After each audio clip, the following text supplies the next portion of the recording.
ओम शांति। 13 मार्च 71 की मुरली। मुरली का टाइटल है बंधन मुक्त आत्मा की निशानियां।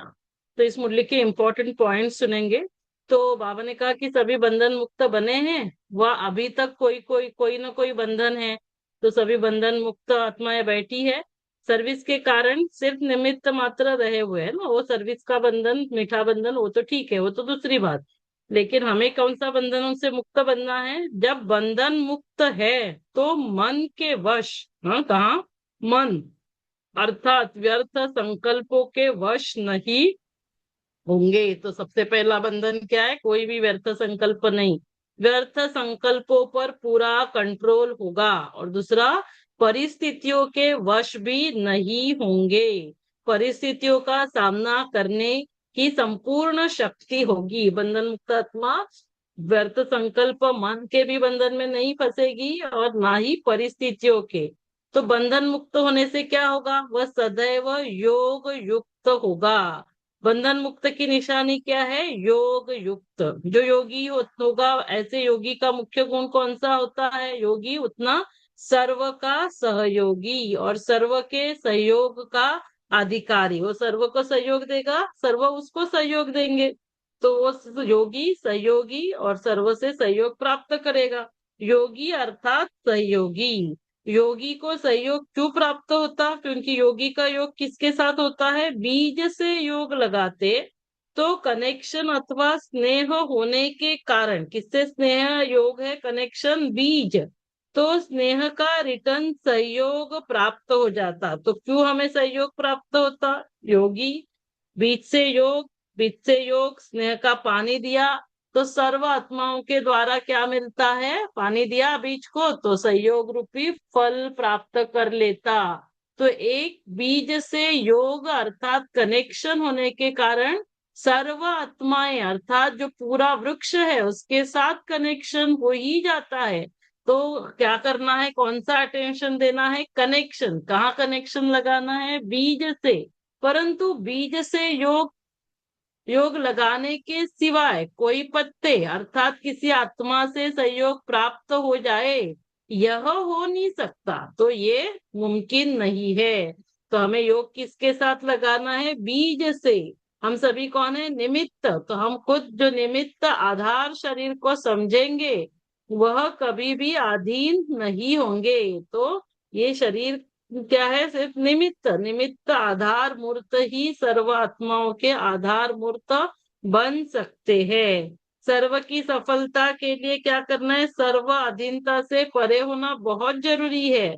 स्थिति को, तो इस स्थिति को बनाने के लिए क्या दो शब्द याद रखने हैं हमें? आधार मूर्त, है ना। सर्व अधीनता से परे, अधीन नहीं, क्या है? आधार मूर्त, अधिकारी है। तो सर्व सफलता प्राप्त होती है। उसके लिए क्या करेंगे? दो शब्द कौन से हैं? साक्षी और साथी। एक तो साथी को सदैव साथ रखो, है ना, सदा बाबा को साथ रखना है।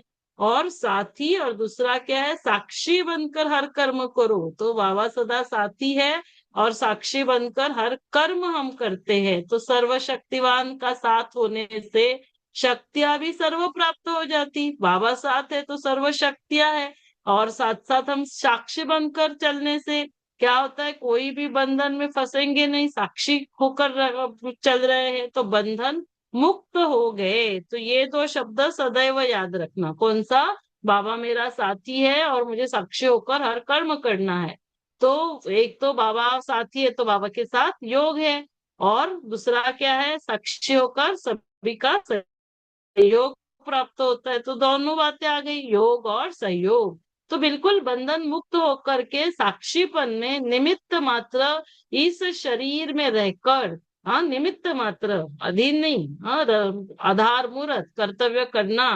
अभी इस बारी यह अपने आप से संकल्प करके जाना। और माताओं के लिए सहज है, क्योंकि क्या है, माताओं ने प्रवृत्ति में रहे हैं तो कॉन्ट्रास्ट उनके सामने जो प्रवृत्ति में रहते हैं उनों के लिए सहज बात, इसीलिए क्योंकि सामने सदैव कॉन्ट्रास्ट है। कॉन्ट्रास्ट होने के कारण निर्णय करना सहज हो जाता, क्योंकि एक बार वो धोखा खा लिया तो ये प्रवृत्ति में अथवा परिवार में रहते हैं, उनके अनुभवी होने के कारण, सामने कॉन्ट्रास्ट होने के कारण धोखे से बच जाते हैं। जो वरदान के अधिकारी बन जाते वह किसके अधीन नहीं होते। तो वरदान के अधिकारी अधीन नहीं होते, तो अब अधीनता समाप्त, अधिकार शुरू हो गया। तो कब कोई अधीनता का संकल्प भी नहीं आना चाहिए, ऐसा पक्का निश्चय, निश्चय में कभी परसेंटेज नहीं होती। हाँ, निश्चय में परसेंटेज नहीं। तो सभी कौन है? शक्ति सेना, शूरवीरता का साक्षात्कार किया, सदैव वही सामने रखना। तो आज जो दो शब्द सुना है, कौन से दो शब्द याद रखेंगे? बाबा मेरे साथी है, बाबा मेरा साथी है, सर्वशक्तियां और हर कर्म साक्षी होकर कर रहे हैं। योगी और सहयोगी, हम योगी है बाबा के साथ, बीच के साथ योग, उसके वजह से हमें सर्व का सहयोग मिलता है। योगी कैसे होगा? योग युक्त बंधन मुक्त बन जाएगा। तो फिर कोई भी मन के बंधन, परिस्थितियों के बंधन नहीं रहेंगे। तो संपूर्ण योगी योग युक्त बंधन मुक्त बन जाएंगे। ओम शांति। तो ये थी 13 मार्च 71 की मुरली, बंधन मुक्त आत्मा की निशानियां। ओम शांति।